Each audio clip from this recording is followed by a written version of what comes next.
Hi everyone, Natalie Gauvreau here with Home Life Benchmark Realty in Cloverdale. I'm with Tracy LaChance. Hello, Tracy. Hello, Natalie. Tracy's with Verico Dreyer Group Mortgages, and we're happy to have Tracy here today to give us some updates on the new rules with CMHC and some of the rate information. What are people doing with mortgage deferrals, and through our remarkable times that we are in.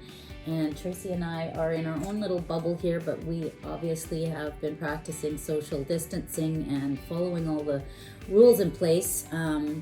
It's opening up a little bit more now, Tracy, so things are a little bit, I think, picked up quite a bit in the market. Yes, and maybe you can give us an update on what's happening out there.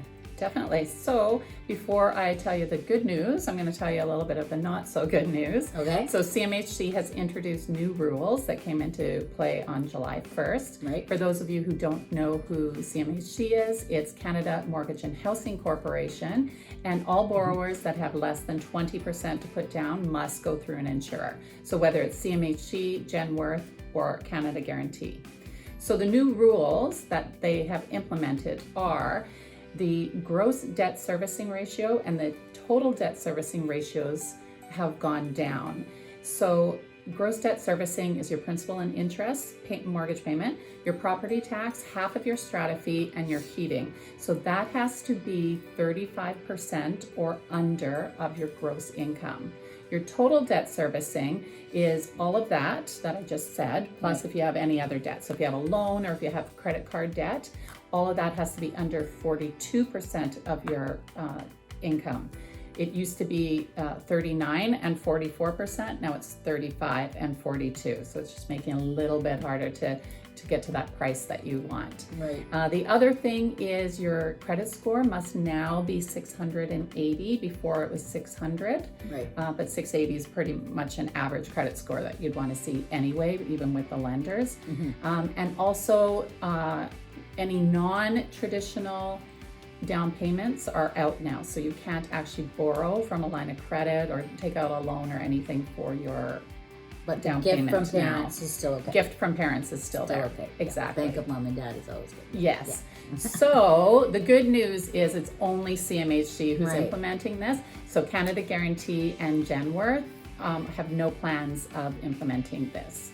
So a lender that normally uses CMHC probably still will as their first option, but then if it doesn't qualify for the client through CMHC, then they'll just send it off to a different insurer. Right. Yeah, so that's what's going on with that. All right. And then so for the people who have lost their jobs or are laid off and they're deferring their mortgage, what does that look like out there? So yes, many people were laid off during this time.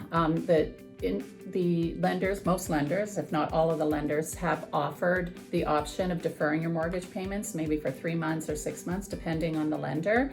If you took advantage of deferring your payments, though, you won't be able to do a refinance while you're deferring the payments. Makes sense. So what you'd want to do is immediately stop that deferral. Right. However, depending on the lender and depending on a case-by-case basis, it could be a couple months before you can do that refinance. So if that is your plan for the future, that you want to do a refinance and take some equity out to maybe pay off some bills or to purchase something, then stop your deferrals now, and then again, on a case-by-case basis, we'll see how quickly we can do a refinance for you.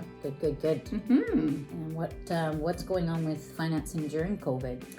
So basically, if you were laid off during COVID and you already have an unconditional approval, Right. if that unconditional approval was prior to March 25th, and if it completes by September 30th, then you won't necessarily have to go and get it reapproved. Okay. So that's a good thing. If you're currently laid off and you want to do a purchase or, like I said, a refinance or something, you're going to have to get back to work first before. Makes sense. Yeah, and then again, on a case-by-case basis, will be what determines what income the lender is going to use for you, because you did have that time off. Okay. Mm-hmm. Okay, cool. And what are the rates doing, hey? Well, the rates are at a historical low, which is exciting. Mm-hmm. So now is a great time to buy. So call Natalie, give her a call, and get out there and start looking at some houses. Yeah. It also might be advantageous for you to maybe do a refinance at this time so you can get into a lower rate. So what I can do for you is you tell me what your penalty is. You'd have to talk to your lender and find out what your penalty is, and then I would Get that in writing. Do they do that? to get it the from statement of the payout? They can get it in writing, but by the next day that penalty might be different. So it depends on what the rates are doing. Okay. So so get the penalty, and I can run the numbers for you to let you know if it's worth it for you to pay out that penalty. Of course, it would get added into the mortgage. Mm-hmm. So pay out the penalty and get the lower rate, or just stay in the rate that you're in. Yeah. Mm-hmm. Cool. Yeah, and not only that, but the Bank of Canada qualifying rate, the stress test rate, has gone down during this time. So it's at 4.94%. So that will increase your purchasing power By a little bit. by a little bit. Yeah. Yeah. Yeah. And then some of the banks are helping you out by way of cashbacks, right? They are, yes. So if you do a mortgage, or if we do a mortgage and we go through that lender, that particular lender, then they will give you a cashback that will go into your bank account within 30 days after completion. Right? But the only stipulation is you have to have a bank account with that lender. So you would just open up an account and they will give you that money up to $2,500. Right. Mm-hmm. Okay. Could come in handy if you want to buy a new couch, right, Trace? That's right. Yeah, I'm in the market. Well, I hope everybody's staying safe and healthy out there while we're listening to Dr. Bonnie Henry tell us what to do and when to do it still. And the markets are great. Sales have picked up. We are actually having a really busy June. So we'll see what July and August holds out for us. And any plans for the next little rest of the summer for you, Trace? Well, we can't really travel too much, so I guess we're maybe just some little short trips. If the weather turns around too, and get rid of this rain. All right, well, everybody, thanks for tuning in and take it easy. Bye. Stay safe. Bye.